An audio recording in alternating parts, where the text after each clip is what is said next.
Samantha Dead-Eye Sammie Alcrow is one of the most notorious and dangerous mercenaries in the galaxy.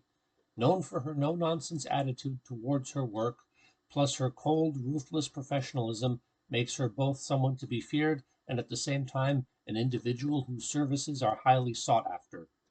Even though she has no mystical force, her skill in combat, her resourcefulness, and her high-powered mech suit make her a deadly adversary, one who can even go toe-to-toe with a Tamman Knight, as Shirea found out. Yet there's much about Deadeye that remains a mystery. Long before she was Deadeye Sammie, she was simply Samantha Alcrow, a small child born into a working-class family on the planet of Tenubria, in the Torathal Empire, a world that had been conquered and annexed by Torathal over 1,000 years ago. Despite Torathal attempting to suppress the culture of the Tenubrians, they still maintained their reputation as brave warriors, though some regard them more as savages. This is in part due to the Torathal Empire having a rigid caste system, one where one's status and opportunities in life depend on what race and/or species they were. A human with a mystical force, such as magical essence, was regarded as being better than a non-human citizen of the Empire, such as a demon. Being a human from Tenubria automatically placed Samantha Alcrow into a higher ranking in Torathal's social hierarchy, though as often was the case, this was how it worked in theory, not necessarily in practice. Being from a working-class family, coupled with their lack of a mystical force, greatly hindered any opportunities to make a better life for themselves or their young daughter. While her family wasn't wealthy, they did manage to live a happy and relatively comfortable life, until one day when Tenubria was struck by a planetary catastrophe. Tenubria was in a binary star system, orbiting the twin stars known as Tennu and Bria. Like Earth, Tenubria was the third planet of this system. Unlike Earth, Tenubria had a unique relationship with the fourth planet in the system, Voral. Voral had an elliptical orbit, thus periodically Tenubria and Voral would switch positions. Tenubria would be the fourth planet from Tennu and Bria, while Voral would be the third until their paths crossed and they switched back. One day, according to rumors, the Imperial space fleet of the Torathal Empire had been testing a top-secret weapon on the smaller star of Bria, which resulted in the star collapsing. The government of Torathal naturally denied this and tried to cover it up, but there was no covering up the results of their mishap. The collapse of the star shifted the orbits of the planet in the system, causing Tenubria and Voral to crash into each other. Voral, being the smaller of the two planets, was destroyed. While Tenubria survived, the damage left a lasting mark on the planet. The western hemisphere of Tenubria was decimated, while what remained was buried under dust and dirt, all that remained of Voral. The clouds of dust and dirt became so thick that they blocked out the sun completely, creating what is commonly referred to as a nuclear winter. Without sunlight, every plant and tree on the planet withered and died. Temperatures dropped so low that blizzards and blinding snowstorms, something unheard of in the tropics, were now the norm for the planet as a whole. Billions of lives had been lost in the cataclysm. Those fortunate enough to survive were forced to flee their home and start a new life elsewhere. Those with money could afford to resettle on different worlds within the Torathal Empire or other worlds outside the Empire. The rest of the refugees, which included Samantha's family, were now homeless and destitute. Born into a working-class family, Samantha's parents had little in terms of finances. Despite this, they managed to scrape together what little funds they had to afford passage on a cargo freighter. Unfortunately, that was all they could afford. The problems of massive inequality in Torathal, made possible due to the autocratic monarchy's racist policies and strict caste system, meant people like them had very few options, if any, to advance up the ladder of society. Without money and deeply in debt due to the massive corruption of the Empire's vast, privatized for-profit infrastructure, Samantha's parents had no choice but to sell themselves and their daughter into a life of slavery. A life that once again, thanks to the massive corruption and caste system, meant that slavery was still legal in the Torathal Empire, while other worlds in the galaxy had long since outlawed such practices. As a teenager, Samantha ended up being sold off to a powerful crime boss, who forced her to work in the sex trade industry. For a generous fee, her owner would offer this young woman to various men to satisfy whatever carnal desires they had. Despite both her owner and his customers valuing her only for her body, she grew cunning and resourceful enough to learn how to take care of herself. Part of her job would sometimes be to seduce a target, usually someone her owner wished to have eliminated, and subtly kill him. Usually she would seduce her target, get as much information out of him as possible, and then murder him via poisoning his food or drink. One such client was the owner of a company that was manufacturing a prototype mech suit for the military. It was Samantha's job to murder the owner while her fellow slaves had the task of stealing the mech suit. Unfortunately for Sam and her fellow slaves, they were caught in the act. The mission nearly ended in failure until Samantha was forced to don the suit herself and use it to rescue her fellow slaves and kill their target. With the stolen suit now in her possession, Samantha decided rather than hand it over to her owner to sell on the black market to the highest bidder, she decided to keep it for herself and use it to win her freedom as well as liberate her fellow slaves. Thus she murdered her owner and became a wanted criminal. Despite her owner and his various clients being interested in her only for her body, they failed to realize that she was no dumb blonde.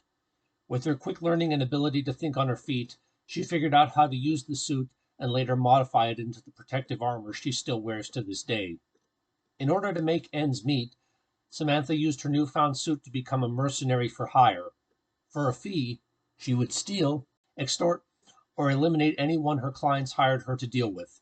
Her targets always wound up staring at her with their dead eyes frozen in looks of horror, thus earning her the nickname Deadeye. Her suit provided her with many advantages, allowing her to survive in environments that would otherwise be hazardous or even deadly to a human.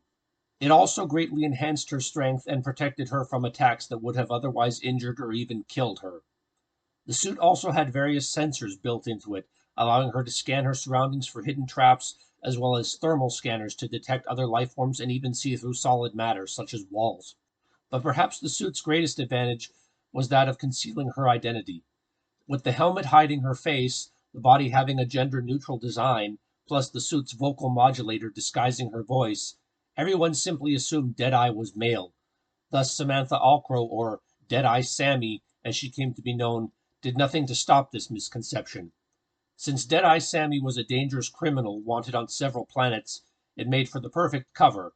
The authorities were so busy looking for him, they failed to notice her, even when she was standing right in front of them. Thus she developed a dual identity. In her suit, he was Deadeye Sammie, the notorious male mercenary, ruthless, cold, silent, and deadly. Outside the suit, she was simply Ms. Alcrow, the go-between. Anyone who wanted to hire Deadeye for a job had to go through her. She took care of all the meetings and arrangements, while he did the actual dirty work. Having won her freedom, she set out to do the same for her parents, only to discover that they had been killed by a notorious Thalian crime lord. Deadeye never forgot this, and she vowed to make him pay for what he did. Ironically, this man, unaware of her true identity and the fact that he indirectly murdered her parents, contacted her in order to hire Deadeye for a job to eliminate a witness about to testify in court about this man's various criminal activities. Traveling to Thalia, Deadeye carried out the job successfully, ensuring that said witness never lived to testify, for which her client paid her handsomely for. Little did he know he was also about to pay for his crimes with his life. With the job completed, Deadeye showed up at her client's mansion unannounced one evening. When questioned why he was there, Deadeye removed her helmet and revealed her secret identity to this man. He was shocked and angered by the deception, but his anger was nothing compared to hers. Revealing that he was the one responsible for the murder of her parents, she repaid the favor, ensuring that his murder was both slow and excruciatingly painful. When his wife found out, she attempted to contact the authorities. To prevent this, Deadeye had been forced to eliminate her as well. Unlike the now elderly Thalian man, his wife had nothing to do with any of his crimes. She was half his age, merely a trophy wife, an arrangement which suited this young woman just fine. As long as she was wined and dined at the fanciest restaurants, shopped at the most prestigious and expensive stores, wore the latest in designer clothing and jewelry, and most importantly, didn't interfere in her husband's business dealings, she got to live the high life while he paid the bills. In a way, the life of this trophy wife wasn't much different from Samantha's back when she was still a sex slave. While this woman had it much better than Samantha ever did, a gilded cage was still a cage, even if this woman willingly chose to live in said cage. The difference was that Deadeye's reason for killing this crime lord was an act of revenge, personal matter. For his wife, however, she was simply a liability, a loose end to be tied up, nothing more. Deadeye felt no sympathy nor hatred towards this woman. Like many of her victims, it was simply a job to be done. Yet Deadeye had no idea how this simple quest for vengeance would alter her life in a way she never imagined. With this Thalian mob boss and his trophy wife eliminated, Deadeye prepared to leave when the sound of a baby's cry caught her attention. Following the sound, she entered a nursery where Deadeye discovered a small girl, only a few months old, in her crib, crying out to her mother, who would never come again. Normally, Deadeye didn't care about such things. As far as she was concerned, this was just a job to do. It was nothing personal. She just did what she was hired for, and whoever got hurt in the process didn't matter. However, this time it was different. This job was personal. She had been laser focused on getting revenge against the one who took her parents. She never stopped to think whether this man had a family of his own. She had been so obsessed with revenge that she ended up becoming no different than the very man she just eliminated. Now how long would it be before this small child grew up and decided to hunt down Deadeye to avenge her parents? Looking down at this small crying child, Samantha was suddenly transported back in time, back to her own childhood and the painful memories of herself as a young girl, sobbing while her parents had been taken away from her while she could do nothing about it. She allowed her inner darkness to warp and twist her until this very moment, when the horrifying truth struck her head on. She had become the very thing she despised.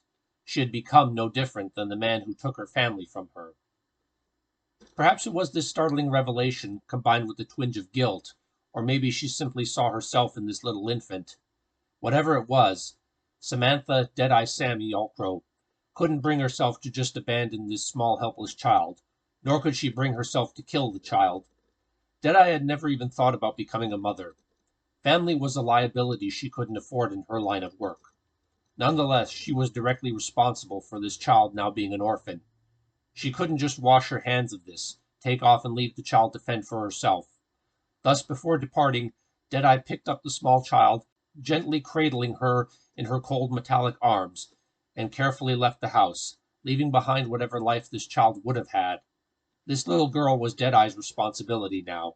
If nothing else, Deadeye wanted to make sure this girl was spared the tragic lifestyle she had to endure.